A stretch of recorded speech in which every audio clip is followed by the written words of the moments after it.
I would also like to warmly welcome our wonderful speakers, the Head of Sustainability at Access Bank PLC, Mrs. Omobolanle Victor-Laniyo, the Chief Executive Officer, Aspire Coronation Trust Foundation, Mrs. Osayi Alile, the Deputy Director of Business, Noah's Ark Communications Limited, Mrs. Jumoke Akinleye, and the Executive Director of Women in Successful Career Wiscom, Mrs. Fibia Ugumeko.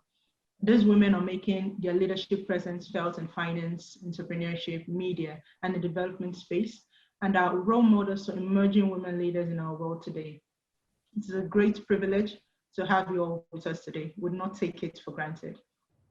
It is therefore no longer news that COVID-19 has deepened pre-existing inequalities and exposed vulnerabilities in economic systems, with more women than men at the receiving end. Nevertheless, as the fight against COVID-19 continues, an increasing number of women around the world are on the front lines, bravely taking the lead and helping to promote health and wellness for everyone.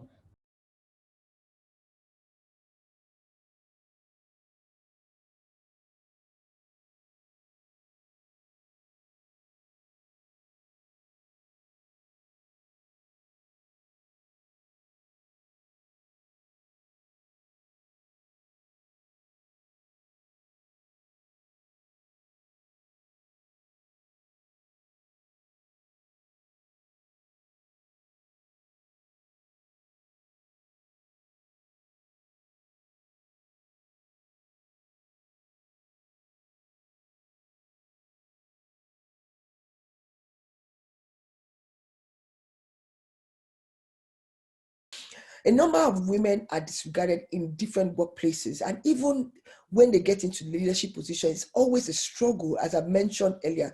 So how do we increase this? What do we do? Although women play a very important role in terms of development, our status, our businesses, SMEs, across board in everything that we do. The MDGs and of course the SDGs have been instrumental in publicizing and aiding the acceptance of gender parity across all these different mainstreams. But achieving the equality and empowering women and girls cannot be done in isolation without support from the male gender. So when we even talk about financial capacity, we also have to think, how can we also get men to be involved in discussing this as well? So there are quite a few platforms. So one of the things I will encourage us when we're thinking of access to funding is also to think what platforms are out there. You cannot do it in isolation. It's almost impossible. It's necessary to consider the assessment and the resources out there and make sure that you're tapped into those resources, you're tapped into the capacities that are out there. Think about, but you see, there's financing out there, but you have to also be diligently ready for it as well. Your business has to be ready for it to do these things. And you have to, even if an organization wants to give you a loan or give you a grant, they also want to make sure that the organization that you have started as a woman is completely strong. They want to make sure you as a person as well, you are ready to make sure that organization moves to the next level. So they're asking questions in terms of governance issues, your finance issue, legal systems. All these things are important. And even if you think I'm just a small business, you see, once you don't have your foundation in place properly, what happens is that as you begin to grow, the foundation that you have built for a bungalow cannot take a three-story building.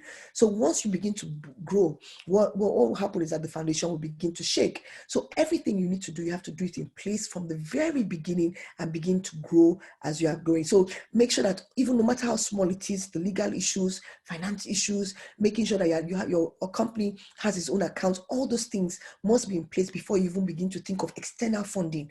And because once you start taking external funding, you become accountable to other people as well. So for me, it's the fact that women have to participate fully and effectively, not just in the mundane things, the domestic things, because when you think of women, the first thing that comes to your mind is how they have been domesticated. Yes, a woman is good in the kitchen, a woman is good for raising kids. You do not really think of women in the professional light, as it were. So we need to be able to drive that progress for everybody from the point of view of the women. And not so corporate sector, as it were, film, music, we need to start having conversations around the fact that these women work hard.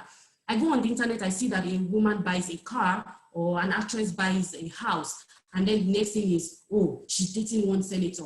Oh, she's stepped away up there. Oh, it was a man that bought it. What stops us from seeing the fact that she actually works hard, right? And she needs to be treated with respect. She deserves it. It's something that has to be given. And I think women also need to start encouraging women. You need to start supporting women. Somebody does something, repost it. We're in a digital world. It's not going to cost you anything. Yes, probably your timeline will be clogged up, or your feed would have more things that have to do with external people than yourself. But I think women rise by being pulled up. I will end on this quote by Tara Perry, and he had said that instead of begging for a seat, please build your own table. I'm not going to wait for somebody to call me to management, or the fact that my appraisal didn't go well or something like that. If you do not invite me to the table, I am going to build my own. If you're not opening the door, I'll break the wall down. And I think that that's something that women need to start thinking about, and it should be a driving force for how we go forward, how we move going forward. I think if we do this, you start to see a lot of women participate more and shine more and are more visible, especially in the media industry.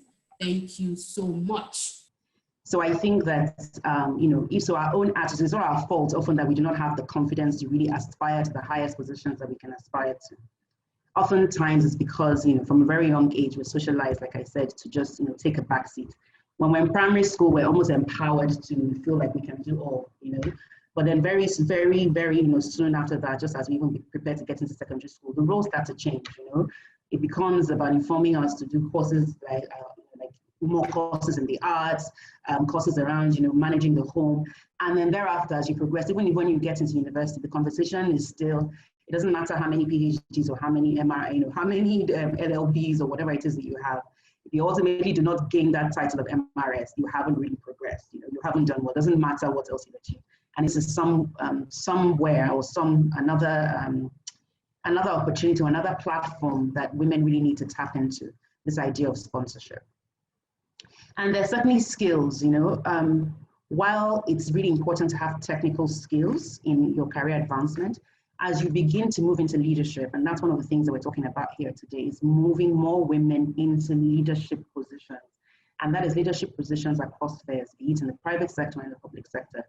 You begin to move away from technical competence into more specifically soft skills, because it's those soft skills. Your technical competence will speak for you from your entry level to about middle management level. But when you're looking to break that classing and really move into a position of leadership, it's about skills like strong communication, presentation skills, excellent interpersonal skills, decision-making skills, being able to take those tough decisions, building your confidence, being able to coordinate and really work with a team and bringing out the best in your team, the ability to delegate, the ability to understand cross-cultural practices, and then of course, emotional intelligence skills like, intuition, trusting your intuition, which women, which is a skill that women really, do very well at, and also skills like patience, empathy, and so many other things, and of course networking, which is one of the things that we've spoken to here. Specifically on mentoring, what is mentorship? Mentoring is one of those skills that certainly help women break this glass ceiling. Mentoring is certainly one of those skills that help us progress from stage to stage in our various careers. And what it is essentially a relationship between two people, right? It's a relationship, and it could be actually a relationship between many, but the core mentoring relationship involves a one-on-one individual relationship. And this is a relationship where two people, one with more experience, and it's not really about age, age sometimes plays a factor for sure. And of course, intergenerational mentorship usually means that there is a sort of a significant age difference or age gap between, the person who's mentoring and the person who's being mentored. But it doesn't necessarily have to be so. I think the key, what is significant in mentorship is the experience, that there is a transfer from a more experienced person, or more, and in this case, I would say a woman, right? Being International Women's Day, focus on women's mentorship.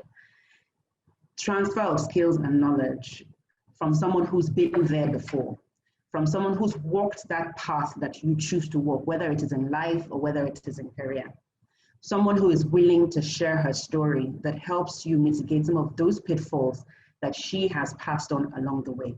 Someone who is trusted, an ally who believes in you and believes in what it is, in your goals and in your vision, and is willing to walk with you on that journey to help you articulate, shape, and execute that vision which you have for yourself.